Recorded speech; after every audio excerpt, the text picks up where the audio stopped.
La semana pasada vimos la importancia de la palabra de Dios, de la Biblia, y el avivamiento, y la oración y el avivamiento. Sin embargo, hoy quiero cambiar un poco el tema, porque mientras estaba preparando algunos apuntes sobre el avivamiento para esta noche, el Espíritu Santo puso una impresión en mi mente, en mi corazón, de que me dijo: para que la oración por avivamiento sea efectiva, necesita la gente reconocer algunas verdades. Y una de ellas es la que vamos a ver hoy. Así que, o sea que nos vamos a desviar un poco del tema del avivamiento, pero siempre enfocándonos en la oración y en el avivamiento. O sea que no nos olvidemos de lo que estamos haciendo. ¿Okay? En Romanos 8, versículo 1, un versículo muy conocido por muchos, dice: por consiguiente, ¿qué? O sea que siempre tenemos que leer, acordarse que cuando leamos las epístolas de Pablo, no dividirlas por capítulos, no dividirlas por versículos.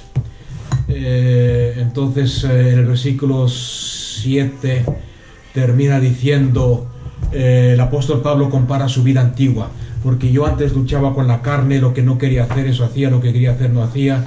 Y termina en el último versículo diciendo: gracias le doy a Dios el Padre por Cristo Jesús.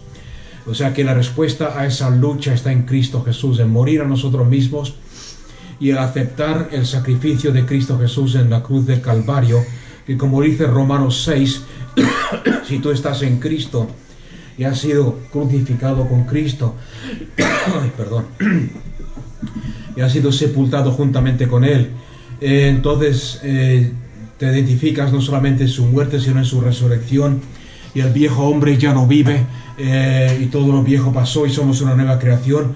Por consiguiente, o sea que tomando en cuenta todo eso, que hemos sido crucificados con Cristo y el viejo hombre ya no vive, por consiguiente no hay ahora condenación para los que están en Cristo Jesús. La palabra que tenemos que tener en cuenta es Cristo Jesús, ¿ok?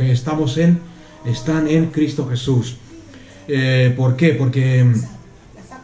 Porque más de uno, ya sabéis lo que mi opinión sobre la religión y los religiosos, más de uno os va a decir: sí, pero esto solamente funciona para los que andan conforme a la carne, sino conforme al Espíritu, y te van a empezar a envolver y a confundir con un montón con peros y con excusas y con leyes y cosas. Aquí dice bien claro que si hemos muerto, está hablando a aquellos que han aceptado a Cristo Jesús como Señor y Salvador, aquellos que se identifican con Cristo en su muerte, aquellos que se identifican con Cristo Jesús en su crucifixión, aquellos que se identifican con Cristo Jesús en su sepultura y en su resurrección, entonces aquellos que se identifican con Cristo de tal forma, no hay condenación. Ahora, por consiguiente, no hay condenación para los que están en Cristo Jesús. Amén. O sea que ese es el versículo donde nos vamos a basar. Y quiero contaros una historia que me escuché hace años cuando era un joven. Una historia que escuché de unos misioneros que la contaron una vez siendo aún joven. Y quizás la has escuchado de una forma o de otra. Y es la historia de un oso. En un circo en Rusia, sabéis que en Rusia los osos eran, no sé si todavía lo son, porque hay muchos controles, pero populares tener osos que hacían trucos, osos que tal. Tenían un oso encerrado en una jaula que medía, no sé, 2 metros por 2 metros. Toda la vida, desde que era pequeño hasta que se hizo mayor, el oso encerrado en esta jaula de 2 por 2, hasta que una vez vino los que controlan un activista de estos de los derechos de los animales, porque alguna gente habían protestado, habían llamado, se habían quejado.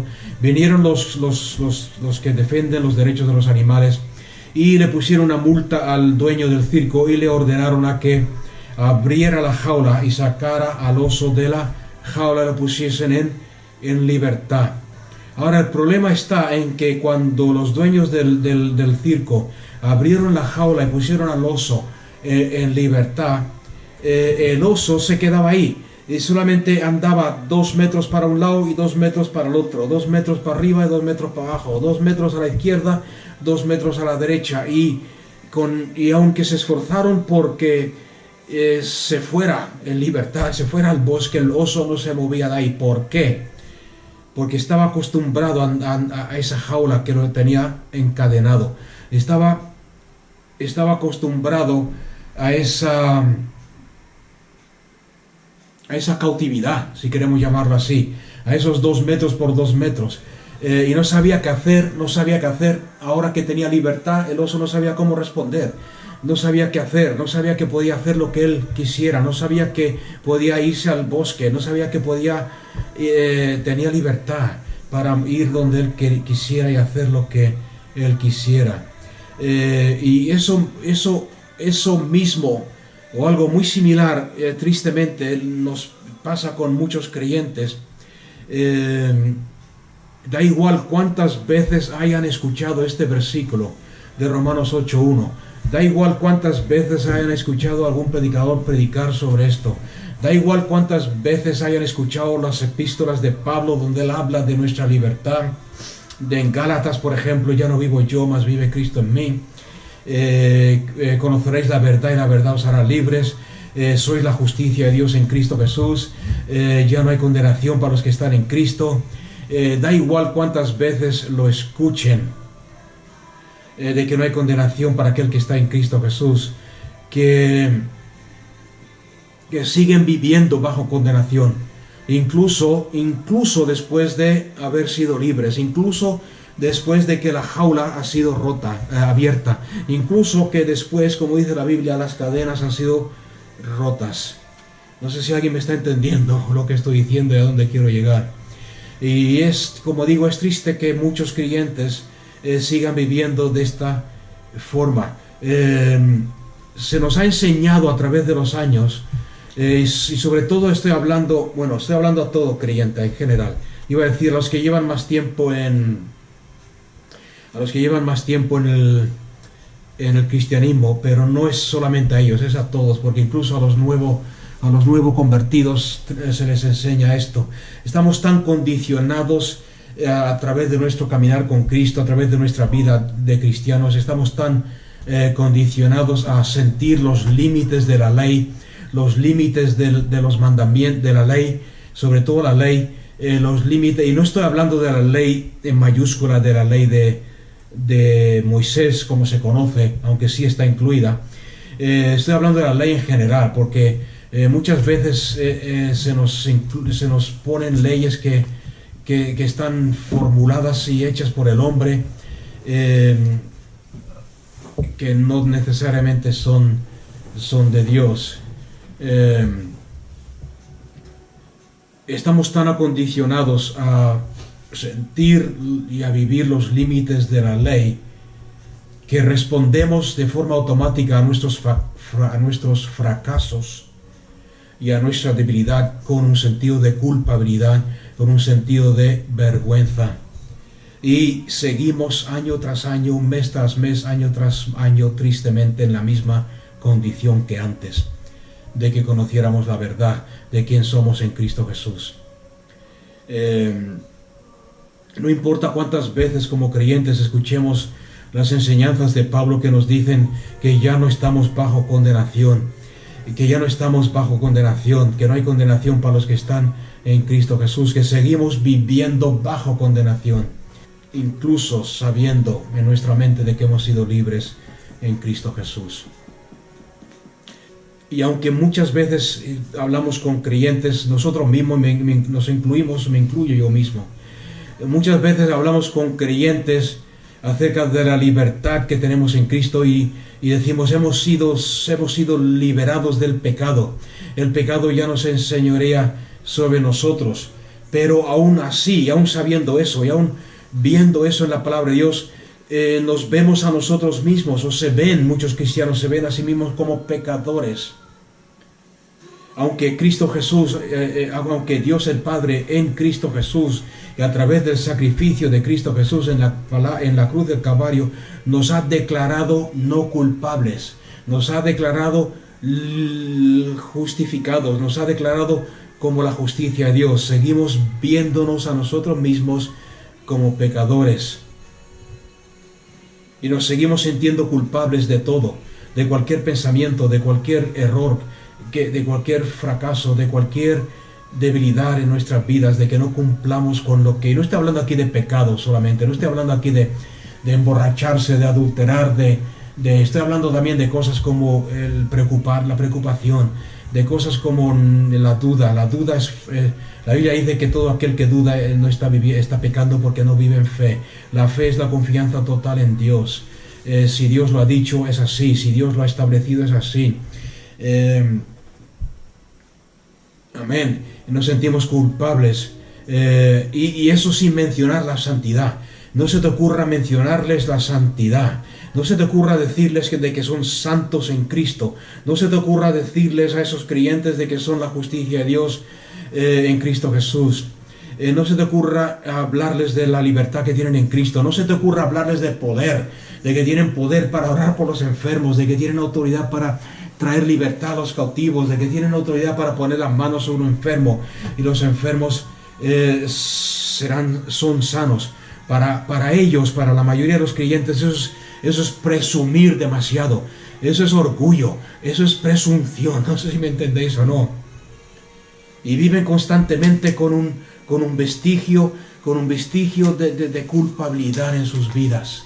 Y muchas veces, o casi siempre, ese sentido de culpabilidad en la realidad no se aplica en nada específico. O sea que si tú le preguntas por qué te sientes culpable, por qué te sientes inferior y acomplejado y culpable y condenado, no saben decirte el por qué. Simplemente es un efecto secundario, podríamos decir. Es un efecto secundario de experiencias que han vivido en el pasado, de errores que han cometido en el pasado, pero que están tan acostumbrados a ello, a sentirse culpables, a sentir que le han fallado a Dios, que lo ven como algo normal y natural el sentirse culpables. Para muchos creyentes es una experiencia de toda la vida, desde que aceptaron a Cristo Jesús como Señor y Salvador. Se han sentido culpables y bajo condenación, confinados, cautivos por este sentido de culpabilidad, cautivos y enjaulados, limitados por nuestras propias experiencias y a veces es por lo que nosotros pensamos de nosotros mismos y no entendemos lo que Dios ha hecho por nosotros. A veces es porque el hombre nos ha enseñado esas cosas. Como el oso de la historia que conté antes, nos condicionamos tanto, hemos sido condicionados, nos acostumbramos tanto a sentirnos culpables de que nunca realmente y sinceramente exploramos lo que realmente significa ser libre. Igual que el oso nunca se atreve o el oso de la historia atreve a salirse de ese perímetro de los 2 metros cuadrados, porque se siente culpable, porque no sabe lo que es la libertad. Como creyentes muchas veces vivimos la misma experiencia, vergüenza y culpabilidad. El ser libres de la culpabilidad, el ser libres de la vergüenza parece demasiado bueno para ser verdad. Parece algo demasiado bueno que no nos lo merecemos, y como no nos lo merecemos, no se aplica a nuestra vida. Y amén. No sé si me estáis entendiendo. Y nos sentimos siempre con esa mentalidad de que somos creyentes, pero que siempre, aún como creyentes, nos vemos como pecadores que apenas hemos sido rescatados por la gracia de Dios. Pedro que dice, arrebatados de las mismas llamas del fuego. Somos creyentes y creemos en Dios y le damos gracias a Dios, pero apenas hemos sido rescatados y seguimos sintiéndonos como pecadores. Que aunque Dios nos ha santificado y aunque Dios nos ha hecho la justicia de Dios en Cristo, continuaremos pecando. Y eso, ¿cuál es el problema con todo esto? ¿Y qué tiene que ver esto con avivamiento? ¿Y qué tiene que ver esto con la oración? Tiene mucho que ver con la oración, porque este sentido de culpabilidad, este sentido de vergüenza, este sentido de que no somos lo suficientemente santos, este sentir de que no somos lo suficientemente buenos para ser aceptados por Dios, nos impide de que tengamos confianza con Dios, impide de que nos acerquemos a Dios en confianza, impide de que nos acerquemos a Él en oración con confianza de que va a contestar nuestras oraciones. Este sentir de esta falta de confianza lo que hace es que destruye nuestra fe, mina nuestra fe, el fundamento de nuestra fe, y por lo tanto afecta nuestras oraciones, afecta el que podamos andar con Dios, afecta el que obedezcamos a Dios, afecta el que Dios nos use.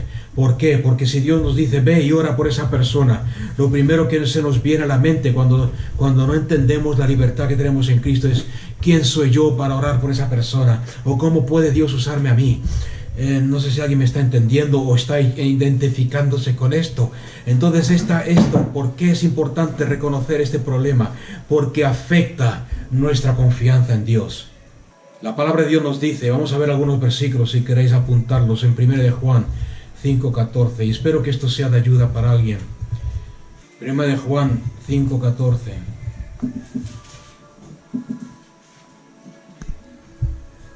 Dice claro, el apóstol Juan dice aquí bien claro, y esta es la confianza que tenemos delante de Dios, que si pedimos cualquier cosa conforme a su voluntad, Él nos oye.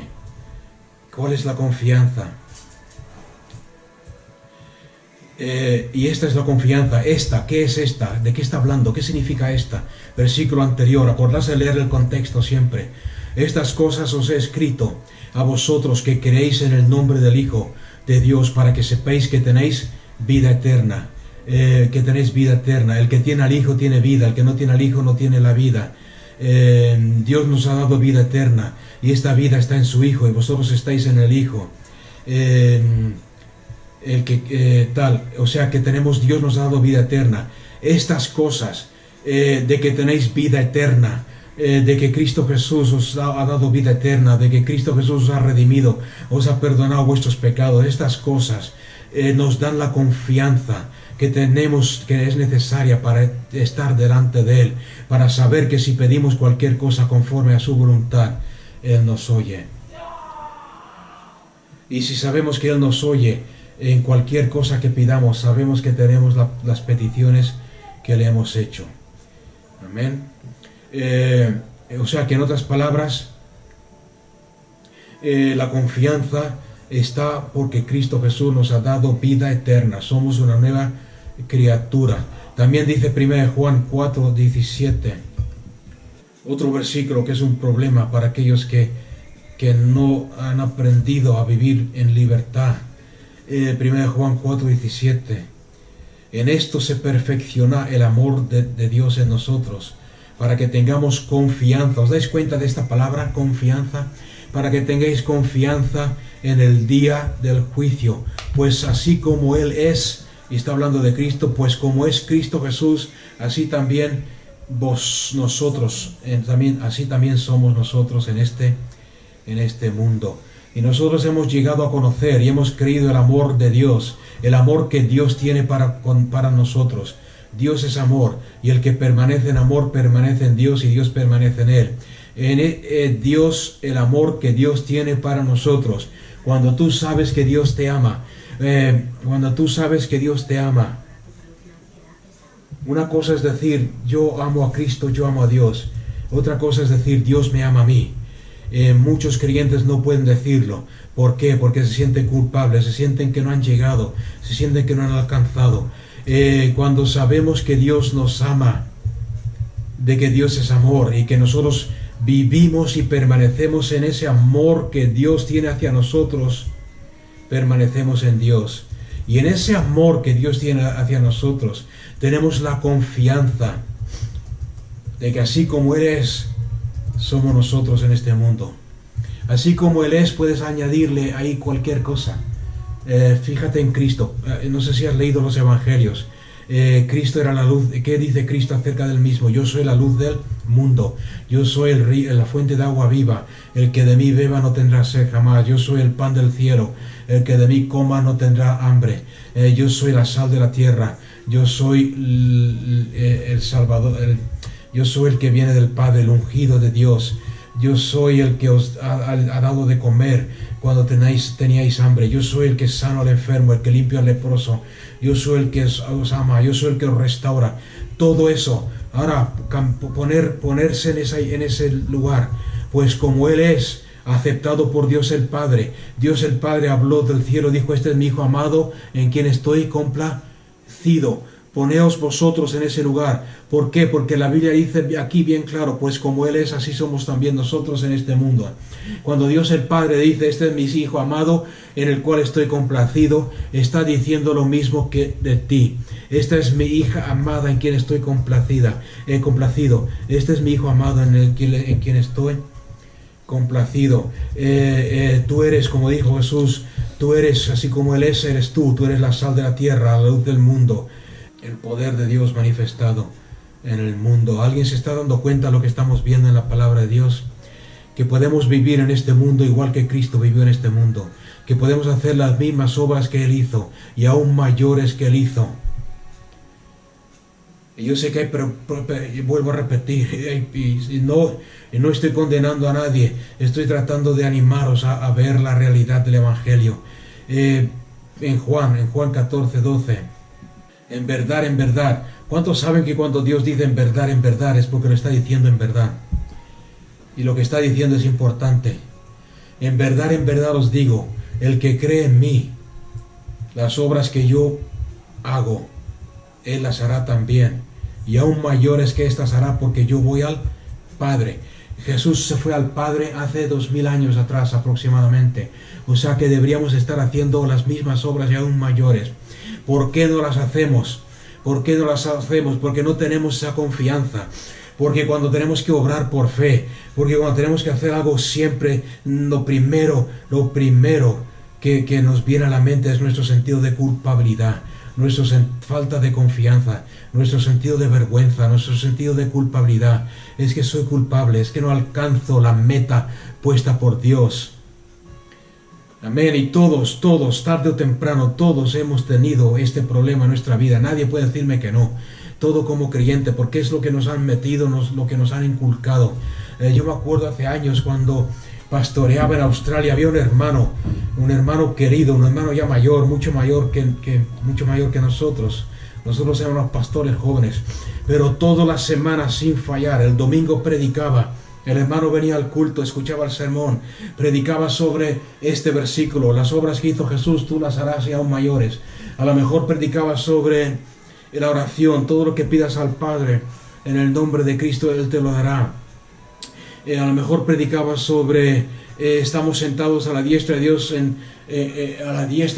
el Padre en lugares celestiales. A lo mejor predicaba sobre Hebreos 4: tenemos entrada, entrad pues con toda confianza, sin temor, a la misma presencia de Dios. Cualquier sermón sobre eso, y sin fallar. El lunes, el día después, estaba en mi puerta golpeando y decía: vamos a andar, vamos a caminar. El pastor era un hombre de estos vegetarianos que le gustaba hacer ejercicio y andar. Entonces me obligaba a mí a salir a hacer ejercicio y andar. Y salía con él: vamos a andar. Y salíamos a andar, y salíamos a caminar, y siempre sin fallar lo mismo: pastor, lo que tú predicaste ayer es poderoso, fue grande, fue increíble, pero, y siempre había un pero eso solamente funciona cuando llegamos a cierto nivel de madurez. Lo que predicaste el domingo, increíble, pero solamente funciona cuando somos lo suficientemente maduros. Lo que predicaste el domingo fue grande, pero solamente cuando llegamos a cierto nivel de santidad. Toda la semana lo mismo. Y aunque yo le explicara de que no era así, de que Él era la justicia de Dios en Cristo, de que Él había sido redimido, de que Él era hijo de Dios, de que Dios lo amaba, no había forma. Como el oso que lo sacaron de la jaula, ahí se movía en esos 2 metros cuadrados. No soy lo suficientemente santo, no soy lo suficientemente apto, no soy lo suficientemente digno. Y de ahí no lo movía nadie. Aquí en Juan 14:12 la Biblia nos da, no es solo el único ejemplo, pero la Biblia nos da ejemplo tras ejemplo de lo que es un creyente andando en poder, demostrando la naturaleza de Dios. Esa es nuestra misión aquí en la tierra, demostrar el carácter y la naturaleza de Dios al mundo. Expresar el amor de Dios al mundo con confianza y con seguridad. Ver la manifestación de su reino y irrumpir aquí en esta tierra a través de nuestros pensamientos, a través de nuestras palabras, a través de nuestros hechos. Pero son cosas que no las podemos ver, no las vamos a ver si tenemos falta de confianza en la presencia de Dios. No la vamos a ver si seguimos siendo cautivos de nuestra culpabilidad, de nuestra autocondenación. Porque una cosa es que nos condenen y otra es que nos condenemos nosotros mismos. Ningún creyente, y esto lo digo así de claro, examinémonos a nosotros mismos y veamos si es así o no. Ningún creyente que está constantemente haciendo penitencia, golpeándose constantemente porque no se siente digno, no se siente con confianza de acercarse a Dios y que Dios lo use, jamás será capaz de vivir por fe y de hacer las obras de Cristo. No porque Dios no quiera, no porque ese creyente no pueda, sino porque le falta confianza. Y para hacer estas cosas, como hemos visto en los versículos que hemos leído, necesitamos tener la confianza de que Dios nos ha transformado. Amén. Nuestro cautiverio a la culpabilidad, nuestro cautiverio a la vergüenza. Cuando hablo de vergüenza, hablo de verse a sí mismo y decir, yo no soy nadie, yo no llego a la estatura, a la medida de Cristo. Nuestra autocondenación, nuestra condenación nos limita, nos impide que experimentemos todo lo que Dios quiere que recibamos por fe de parte de Él. Hace poco hablamos de todo lo que Cristo Jesús pagó con su sangre en la cruz de Calvario. Esta actitud nos impide recibir todo lo que Dios quiere que recibamos por fe, que Cristo Jesús ya ha logrado y ha pagado en la cruz. Si no sabemos que somos limpios ya, no tendremos confianza delante de Dios para pedirle cualquier cosa que necesitemos en fe. No tendremos la confianza para saber de que es Él el que está obrando en nosotros para lograr sus deseos, los deseos de Dios a través de su iglesia, a través de ti y de mí.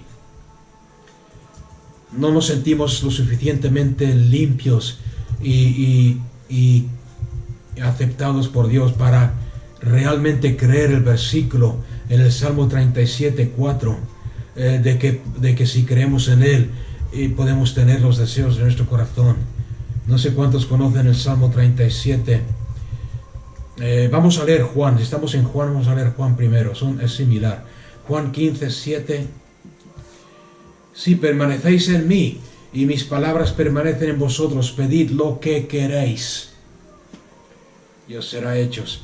Siempre que yo he citado este versículo o que he leído en este versículo en alguna reunión, siempre ha habido algún creyente que ha dicho, sí, pero si es la voluntad de Dios, sí, pero lo que queréis, pero si Dios quiere, sí, lo que queréis, pero siempre ponen un pero. ¿Por qué? Porque son creyentes que viven bajo un sentido de culpabilidad. ¿Qué dice aquí bien claro? Dice, si la palabra de Dios permanece en ti, pide lo que quieras. Dios será hecho. Y en esto es glorificado mi Padre. La única condición que pone aquí este versículo, esta orden dada por Dios, es permanecer en la palabra.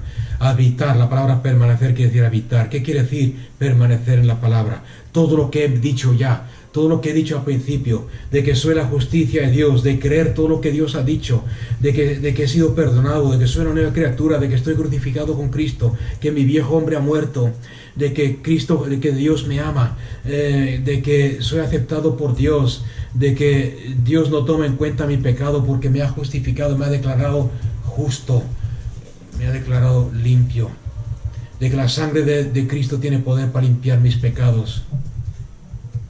Entonces con confianza puedo pedir y Él me la dará. El otro versículo similar a este es el que he dicho antes en el Salmo 37. Amén. No sé si estáis sacando algo de esto. El Salmo 37, versículo 4. Este es un salmo poderoso y es lo mismo. Dice, pon tu delicia en el Señor y Él te dará las peticiones de tu corazón. Otra versión, creo que la Reina Valera, dice, deleítate en el Señor y Él te dará los deseos de tu corazón.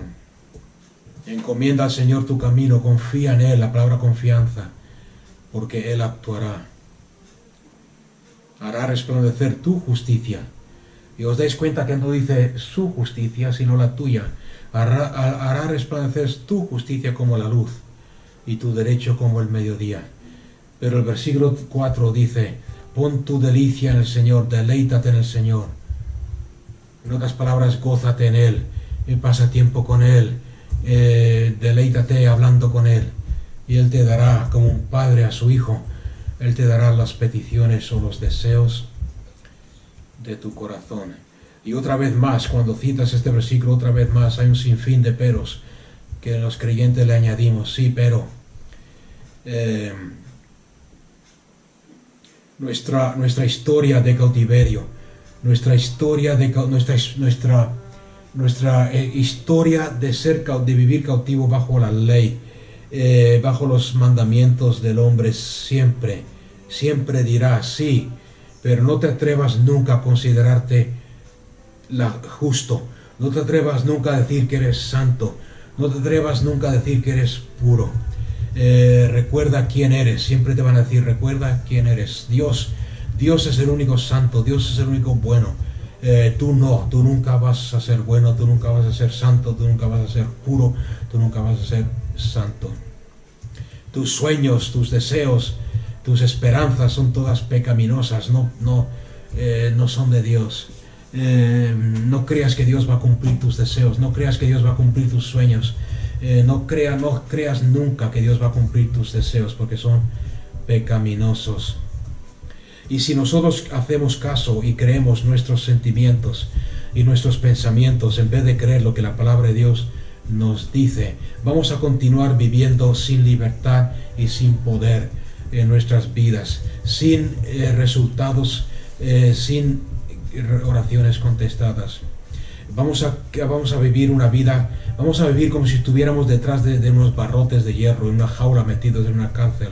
Incluso cuando esos barrotes, barras de hierro ya no existen, porque Cristo Jesús las ha quitado. Si le hacemos caso a nuestros sentimientos y a nuestros pensamientos, vamos a vivir sin poder y sin atrevernos a traer gloria y honra a tu nombre. ¿Por qué es importante el conocer esto? En segundo lugar, es importante porque es importante para el enemigo. Satanás, nuestro enemigo, no quiere de ninguna forma que tú y yo experimentemos lo que es la libertad en Cristo Jesús, lo que es estar libre de las cadenas, lo que es estar fuera de la jaula. ¿Por qué? Porque es un creyente que sabe qué es vivir en libertad, se convierte en una amenaza para Satanás. Y lo último que Satanás quiere es un montón de personas un montón de creyentes, un montón de jóvenes llenas de Cristo Jesús, andando en libertad, sin estar conscientes de pecado, sin estar conscientes sin estar llenos de remordimientos y de pesares, sin estar llenos de vergüenza, porque se sienten indignos, sin estar llenos de decepciones y desilusiones y otras cosas que nos limitan y nos estorban y nos tropiezan, nos hacen tropezar. No sé si entendéis estos conceptos, pero hay muchos creyentes que viven en desilusión. Es que Dios me llamó a esto y no se ha cumplido lo que Dios me llamó a hacer. Es que Dios me habló esta palabra y no la veo cumplida en mi vida. Es que Dios me prometió tal y tal, y viven constantemente con esto en su mente. Dios me prometió y no se ha cumplido. Dios me prometió, un profeta profetizó sobre mí y no se ha hecho realidad. Y todavía siguen vivos, o sea que todavía hay tiempo para que Dios la cumpla.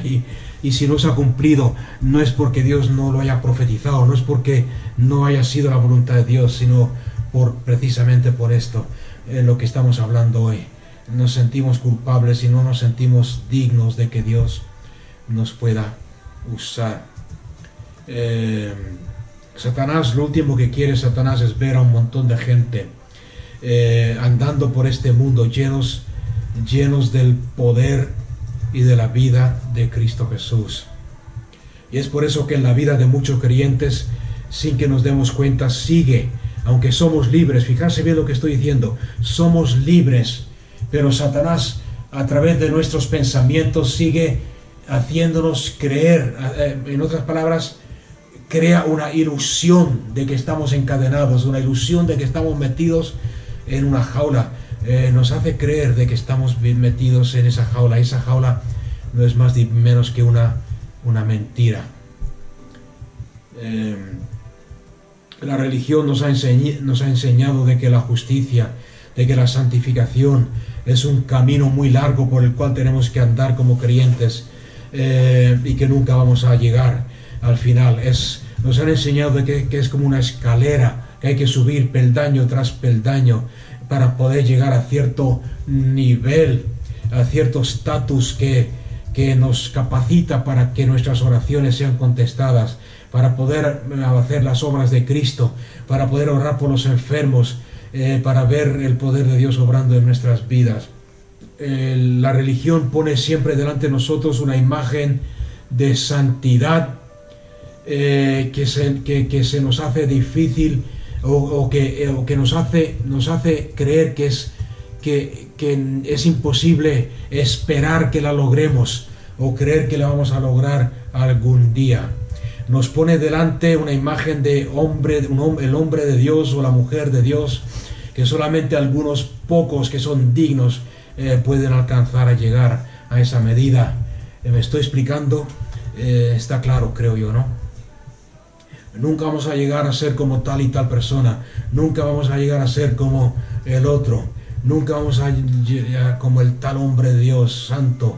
Y la cosa es que si no andamos en perfecta santidad, y esto es lo que nos enseña la religión, que si no andamos en perfecta santidad, o sea, en otras palabras, intachables y perfectos, nuestra conciencia continuamente va a seguir siendo dañada por la culpa y por la condenación, y va a estar viviendo siempre en constante batalla.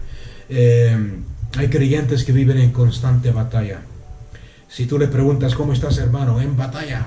¿Cómo estás, hermana? En lucha. Pero no es una lucha contra lo que tenemos que luchar, que es la buena batalla de la fe, sino que casi siempre es una lucha consigo mismos, de que no alcanzo la meta, no alcanzo el nivel que Dios ha establecido, que yo creo que Dios pide de mí, que no logro llegar a esa santidad, que no logro, sigo pecando, sigo fallando, sigo cayendo, y es una lucha constante, y esa lucha constante nos consume nuestra energía, y nos tiene enfocados en algo, en una batalla, y en algo que no es la buena batalla de la fe, como he mencionado antes, que no es la obra de Dios en nosotros, que no es lo que Dios quiere, que no es en lo que Dios quiere que nos enfoquemos, que no es lo que Dios quiere que caminemos. No sé si me entendéis o no. Y es por eso que Satanás siempre nos tiene preocupados. Quiere decir antes de ocupados, preocupados con cosas, batallas y luchas, y ideas y conceptos y pensamientos que nos tienen atados. Nos mantiene peleando batallas contra el pecado que ya han sido ganadas por nosotros, luchando batallas que han sido vencidas en la cruz del Calvario por Cristo Jesús.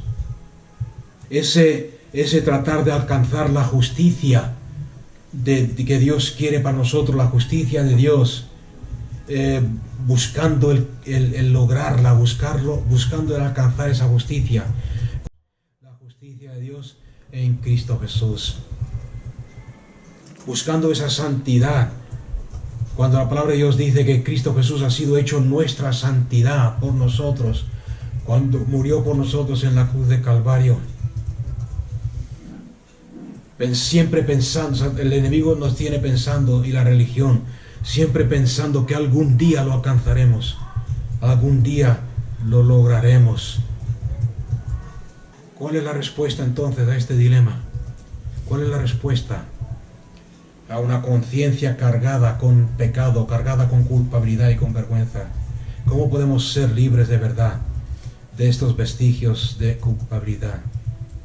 Y eso es lo que Satanás siempre vendrá a nuestra mente, a atacarnos y a poner esta apariencia de cadenas en nuestra mente, cuando la Biblia dice bien claro que si somos creyentes en Cristo Jesús, nacidos de su Espíritu, tenemos que creer todo lo que Cristo Jesús a través de su Espíritu dice acerca de nosotros. Vamos a ver algunos ejemplos. Yo estoy seguro que habrás escuchado a algún predicador de vez en cuando, o algún creyente decir: es que yo soy creyente, somos creyentes, pero todos somos, o mejor dicho, somos pecadores redimidos por la gracia de Dios. ¿Quién ha escuchado eso antes? Estoy seguro que habrás escuchado a algún predicador, a algún creyente decir: somos pecadores redimidos por la gracia de Dios. Somos pecadores salvos por la sangre de Cristo. Somos pecadores presentes, somos pecadores. Sin embargo, esa frase no la vas a encontrar nunca en la palabra de Dios. Yo sé que muchos o algunos me van a citar 1 Timoteo 1:15, por ejemplo. Yo sé que alguno me va a citar esto. El apóstol Pablo, ¿qué dijo? Yo sé, Pablo dijo eso, que era pecador redimido. Pablo no dijo eso. Pablo dijo, está hablando de la gracia de Dios. Vamos a ver el contexto una vez más. Versículo 1 Timoteo 1:13. Dice: aun habiendo sido yo antes blasfemo, perseguidor, agresor, asesino, sin embargo se me mostró misericordia, porque lo hice por ignorancia en mi incredulidad. Pero la gracia de nuestro Señor fue más que abundante con la fe y el amor que hay en Cristo Jesús. Y el versículo 15, palabra fiel y digna y de ser aceptada por todos. Palabra fiel y digna de ser aceptada por todos.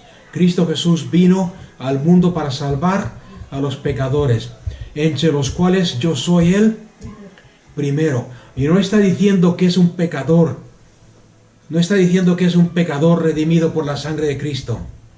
Fijarse bien el versículo 16, y ahí veréis la explicación.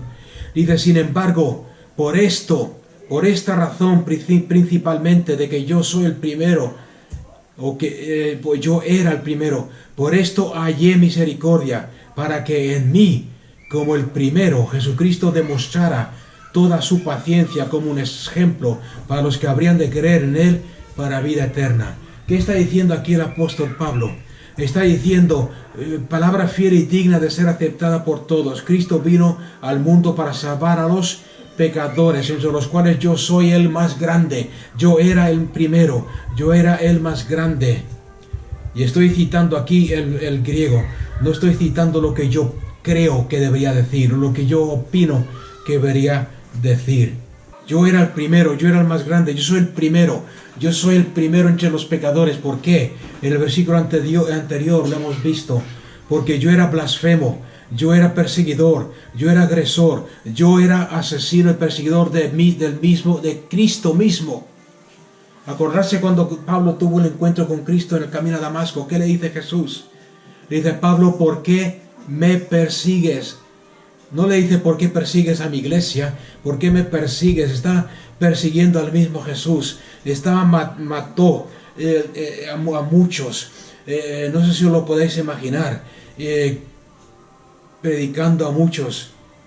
Cuando él iba a predicar a Jerusalén, cuando él predicaba en Antioquía, cuando él predicaba en muchas de las iglesias.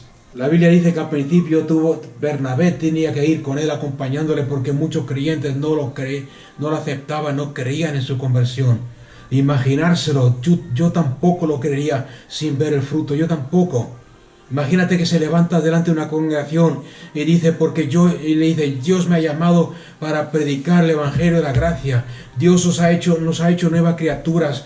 Dios nos ha hecho la justicia de Dios en Cristo.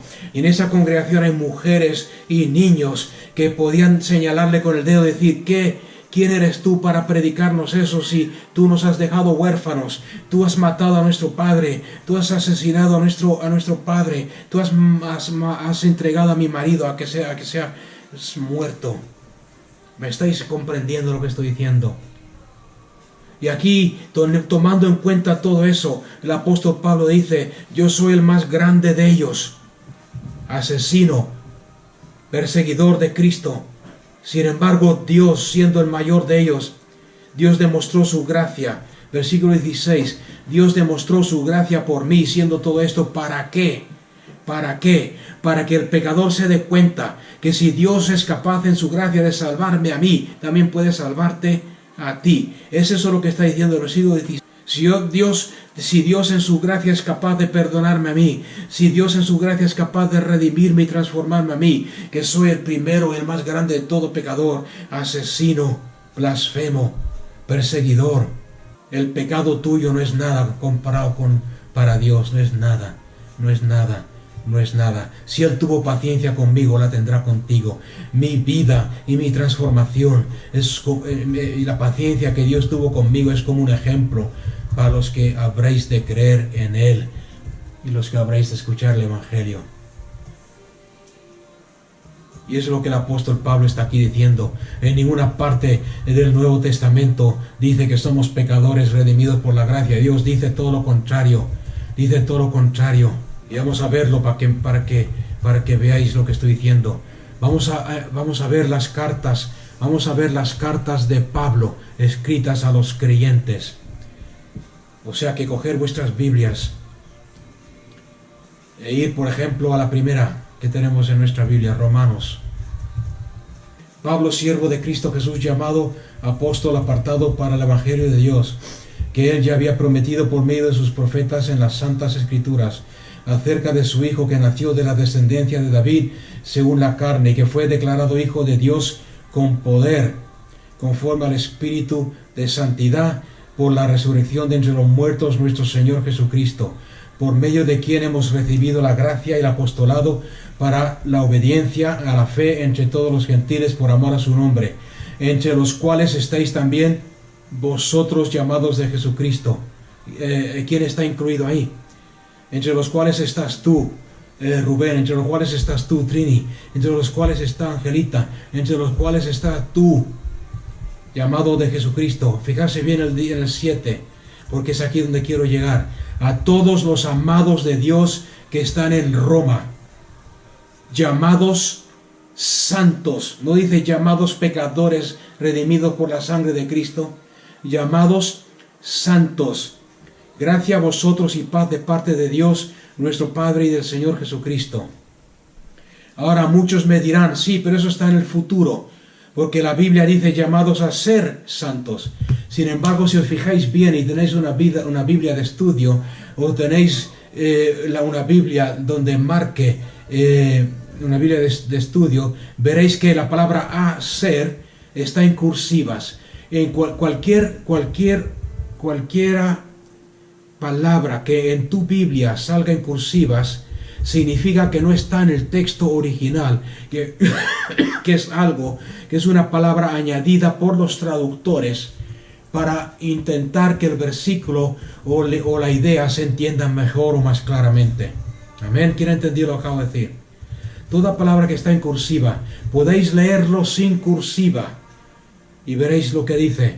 El ejemplo anterior, el versículo 5, por medio de quien hemos recibido la gracia del apostolado para la obediencia. Promover la obediencia está en cursivas, o sea que no está en el texto original.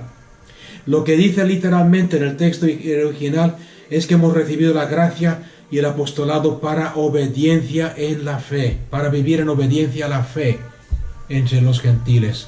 El versículo que nos concierne esta noche, a todos los llamados, a todos los amados de Dios que están en Roma, llamados santos. O sea que tú has sido llamada santa. Gracias y paz. Sigamos buscando en los escritos en 1 Corintios. Al principio, Pablo llamado apóstol. Ahí vemos la palabra hacer, también en cursiva, no está. Pablo llamado apóstol de Jesucristo por la voluntad de Dios, y Sóstenes nuestro hermano, a la iglesia de Dios, a la iglesia de Dios, a la iglesia de Dios. ¿Y a quién le está escribiendo aquí? A Corintios. Pues siempre que hablamos de Corintios, lo usamos como ejemplo en nuestras predicaciones de una iglesia carnal, de una iglesia que vivía en pecado, de una iglesia donde había miembros que se acostaban con la mujer de sus padres, aquellos que hacían diferencia entre pobres y ricos, aquellos que antes de tomar la Santa Cena se emborrachaban y cuando llegaban a tomar la Santa Cena estaban borrachos, aquellos que no compartían con los pobres. ¿Qué más? ¿De qué más podemos culparles? Aquellos que usaban las manifestaciones del Espíritu Santo para querer demostrarse mejor que los demás. Aquellos que vivían los cultos en desorden total. Y no está hablando bueno, lo dejamos ahí. ¿Me está entendiendo alguien? Sin embargo, a este grupo de personas le dice a la iglesia de Dios, a los que han sido santificados en Cristo Jesús, llamados santos, con todos los que en cualquier parte invocan el nombre de Jesucristo. ¿Tú invocas a Cristo Jesús? Santo. Ahí vemos otra vez hacer en cursivas, no está en el texto original. A los que han sido santificados en Cristo, llamados santos, juntamente con todos o cualquiera que invoca el nombre de nuestro Señor Jesucristo. ¿Alguien lo está viendo? No, el apóstol Pablo no le dice aquí en ningún momento, llamados pecadores, redimidos por la sangre de Cristo, hasta que pongáis vuestra vida en orden, hasta que aprendéis a tomar en cuenta al pobre, hasta que hagáis los cultos decentemente y en orden, hasta que dejéis de jugar con las manifestaciones del Espíritu, hasta que dejéis de tomar vino. ¿Lo dice? No lo veo. Santificados, llamados. Ahora yo sé que algunos que me escucharán en el futuro dirán, uy, hereje, crucificarle. Pablo apóstol, 2 Corintios. Lo vemos otra vez más y vemos a través de todo el Nuevo Testamento. Pablo apóstol de Cristo Jesús por la voluntad de Dios. Y el hermano Timoteo, a la iglesia de Dios que está en Corinto, y vuelvo a repetir, la iglesia de Dios, a la iglesia de Dios que está en Corinto, con todos los santos que están en toda Acaya. O sea que, hermanos, tenemos que acordarse lo que he dicho al principio. El versículo dice bien claro, o sea que no hay excusas aquí. La excusa es estar en Cristo, todo lo que Cristo Jesús ha hecho por ti en la cruz de Calvario. ¿Estoy diciendo aquí que un creyente no puede pecar? No. Lo que estoy diciendo es que aunque peque, Dios no le toma en cuenta su pecado. Si no le tomó en cuenta su pecado antes de ser creyente, mucho menos después de ser hijo de Dios. La Biblia dice que Dios murió por nosotros. Dios nos amó de tal forma que envió a su Hijo a morir por el mundo sin tomarles, no tomando en cuenta sus transgresiones. Cristo murió por nosotros en la cruz del Calvario. Gloria a Dios. Aquí en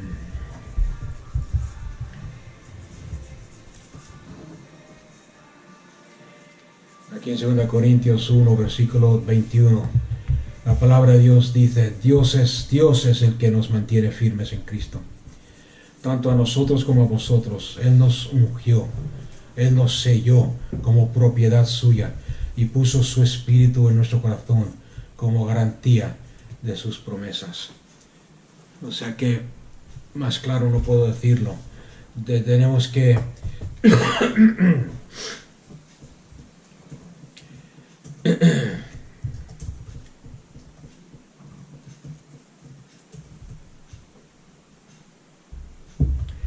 tenemos que aprender a vivir fuera de la jaula, libre de las cadenas, porque Cristo nos ha hecho libres.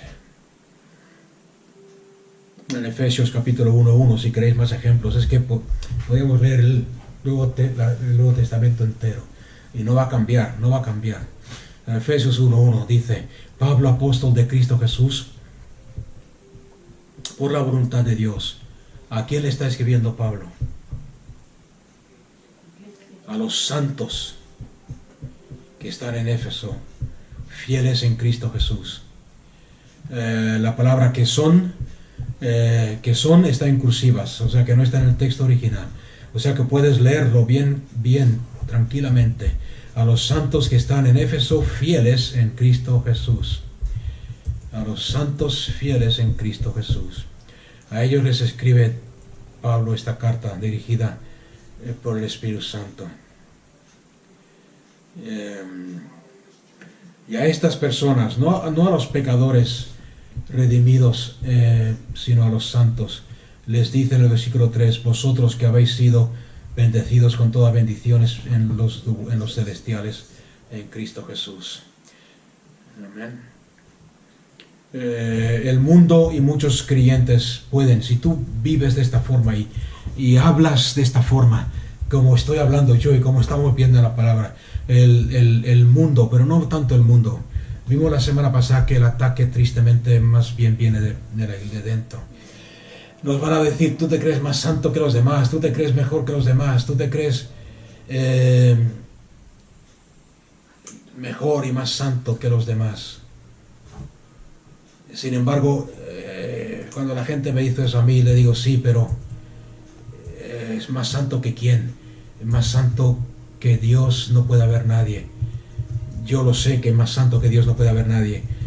El problema es que la palabra de Dios lo dice bien claro, me lo dice bien claro, que Dios me ha dado libremente su justicia, su santidad, me ha transformado. Que Cristo Jesús fue hecho mi santidad en Cristo. No estoy hablando de mis hechos, no estoy hablando de mis actos, sino de que es la santidad, es como Dios me ve, es lo que la palabra de Dios me dice. O sea que, lo voy a decir así de claro, o sea que el decir y el declarar de que somos menos santos de lo que Dios nos ha hecho en Cristo Jesús es menospreciar un don sin precio, que es la sangre de Cristo, el sacrificio de Cristo Jesús, el Hijo de Dios. ¿Me ha entendido alguien? Menospreciarlo. Dios no quiere que nos sintamos culpables, Dios no quiere que nos sintamos avergonzados y que despreciemos el don de Dios.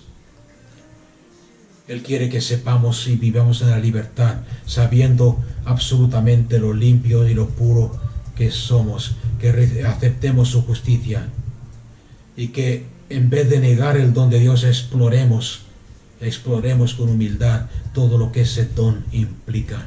y lo gocemos en su plenitud y vivamos en la plenitud del don de Dios.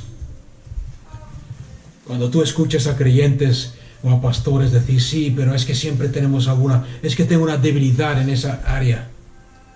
Es que es inevitable, es inevitable el no pecar. Es que cuando se refiere a la glotonería, tengo una debilidad, todo lo que me ponen delante me lo tengo que comer. ¿Has escuchado eso? Es que el jamón está tan bueno que tengo que hincharme al jamón. Es que tengo una debilidad por las rubias y cuando pasa una delante tengo que mirarla 3 o 4 veces. Todo este tipo de comentarios son peligrosos para el creyente. ¿Por qué? Porque reflejan un sistema de creencia, una mentalidad equivocada, no renovada por la palabra de Dios. ¿Y cuál es el resultado de nuestros pensamientos? Que nuestros pensamientos causan que pequemos por fe. ¿Os ha gustado esa?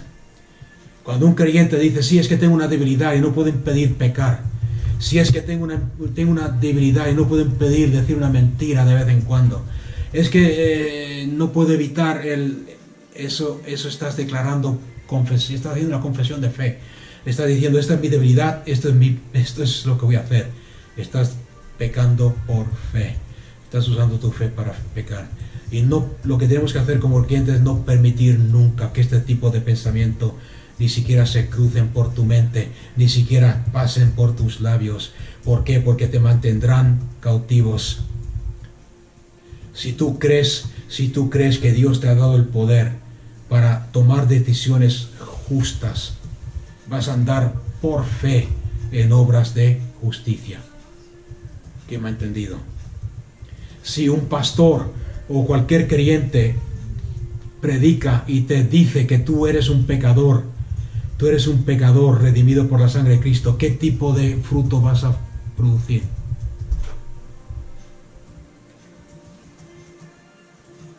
Pecado. Porque de la abundancia del corazón produce la boca, y todo lo que sale de tu boca eso es para vida o para muerte. Si tú en tu Biblia, tú estás viendo ahí y te predican y te dicen, tú eres la justicia de Dios en Cristo, ¿qué fruto vas a producir? Vas a producir obras de justicia. Y las obras de justicia no las vas a hacer para ser más santo, mejor, para tener más confianza ante Dios, sino que las obras de justicia son el resultado de lo que tú ya eres. No para producir algo, sino porque tú eres la justicia. Entonces es totalmente imperativo, es totalmente importante que tú le hables a esos pensamientos, que tú le hables a esos sentimientos, que tú le hables a esas voces que te tienen encadenada y le digas lo que la palabra de Dios dice. 2 Corintios 10:5.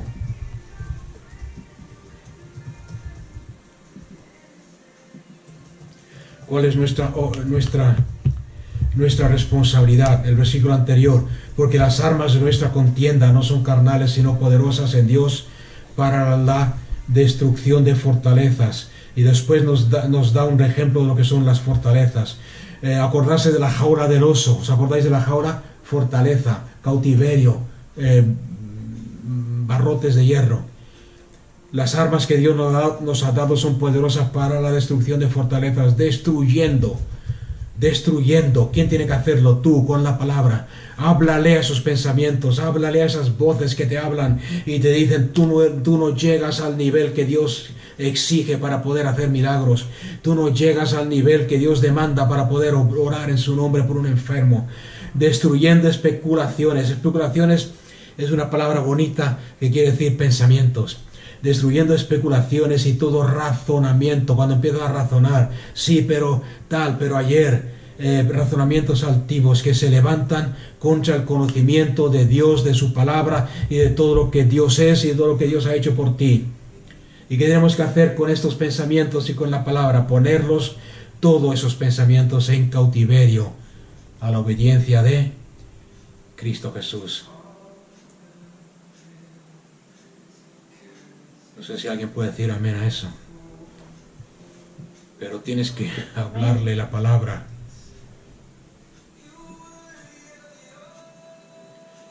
Y cuando alguien te dice, es que tú te crees más santo que los demás, Dios es el único santo, respóndele con toda humildad, sí, Dios es el único santo. Pero Gálatas 2 me dice que ya no soy yo el que vivo, mas Cristo vive en mí. El santo Dios, el único que es santo, vive en mí. He sido resucitado juntamente con Cristo a una vida nueva. Yo soy tal como Él es en esta tierra, soy yo. Yo he recibido su perdón y yo soy el contenedor de su justicia. Yo soy lleno de su espíritu. Él es mi vida, porque ya no vivo yo, vive Él en mí. Él es mi vida. Él es el que me ha declarado santo. Y cualquier acusación contra mí es una mentira. Las ha echado a lo más profundo del mar. Alguien me preguntaba antes, ¿por qué no vas al mar? Por eso. Está lleno de pecados. Y tienes que reconocer una vez por todas, entender que todas estas cosas que estamos hablando, usando la palabra de Dios, son verdad. Las creas o no, las sientas o no las sientas. O hayas pecado ayer o no hayas pecado ayer. Dios no está tomando en cuenta tu pecado. Dios no está diciendo, como pecaste ayer, eres un poco justo. No todo completo. Eres un poquito santo porque ayer me fallaste. No. 2 Corintios 5:21 dice bien claro la palabra de Dios, porque por nosotros. 2 Corintios 5:21. Y yo sé que esto es un problema para muchos creyentes. Es una lucha. Y es por eso que estoy trayendo este estudio, porque si queremos que nuestras oraciones, si queremos entrar a la presencia de Dios para pedir por nuestra nación, si queremos ser usados por Dios para traer cambio y avivamiento a esta nación, si queremos, entrar a la presencia de Dios para clamar por nuestras iglesias, necesitamos tener la confianza de que si me acerco a Dios, Él me va a recibir, me va a aceptar. En 2 Corintios 5:21, al que no conoció pecado, está hablando de Cristo Jesús, al que no conoció pecado.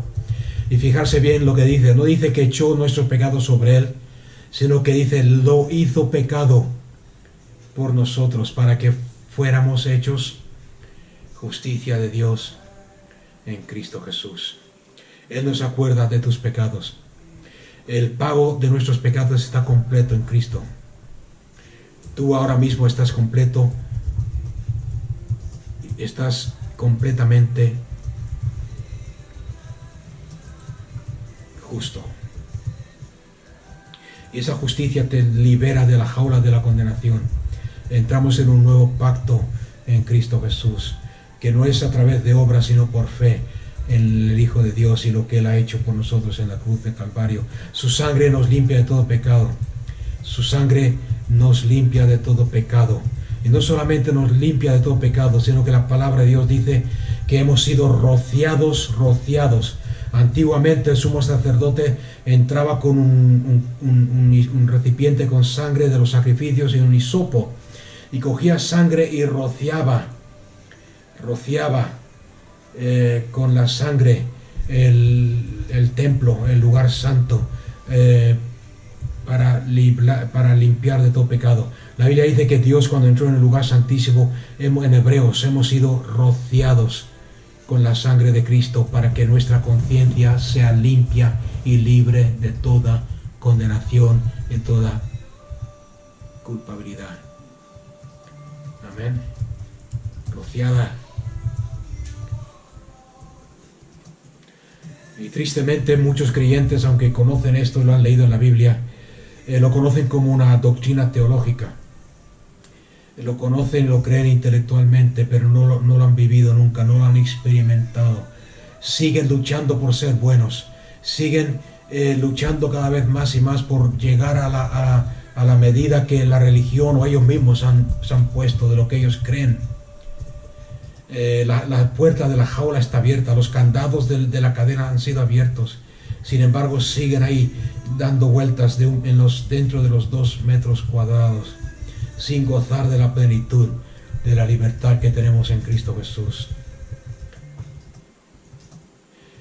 Nuestra libertad ya es una realidad. Sin embargo, para poder experimentarla y vivirla, tenemos que cambiar nuestra forma de pensar. En vez de pedirle a Dios que nos haga aceptables ante Él, cosa que ya ha hecho, tenemos que aprender a decirle: Padre, te doy gracias, porque tú ya me has hecho la justicia de Dios en Cristo Jesús. Te doy gracias en nuestra oración. Gracias, Padre, por hacerme libre. Gracias porque me has hecho santo y puro. Gracias porque no has tomado en cuenta mi pecado cuando era pecador y ahora tampoco, mucho menos. Gracias, Padre, porque me has hecho la justicia. Gracias porque tengo entrada libremente, con confianza ante el mismo trono de gracia,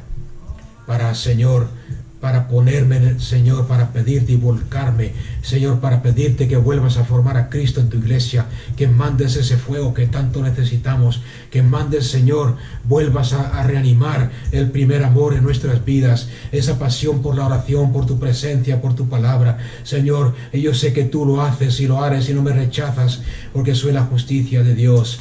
Es por eso que el apóstol Pablo dice que sean vuestras peticiones conocidas ante Dios el Padre con toda acción de gracias. Porque no estamos mendigando nada, no estamos pidiendo nada, estamos declarando y estableciendo ante Dios lo que ya somos, y por eso somos agradecidos. Y nuestro corazón se vuelca en la gratitud. Padre, gracias porque me amas. Gracias porque me has redimido. Si seguimos creyendo que somos pecadores, vamos a actuar como pecadores y vamos a producir frutos de pecado. Pero si creemos lo que la Biblia dice acerca de nosotros, vamos a producir frutos de justicia y dar frutos de justicia que glorifiquen el nombre de Dios. Entonces, hermanos, vamos a tomar en cuenta lo que dice la palabra de Dios, sí. Vamos a tomarnos en serio y a poner en oración y pedirle al Espíritu Santo que nos abra los ojos en el entendimiento y veamos esta realidad.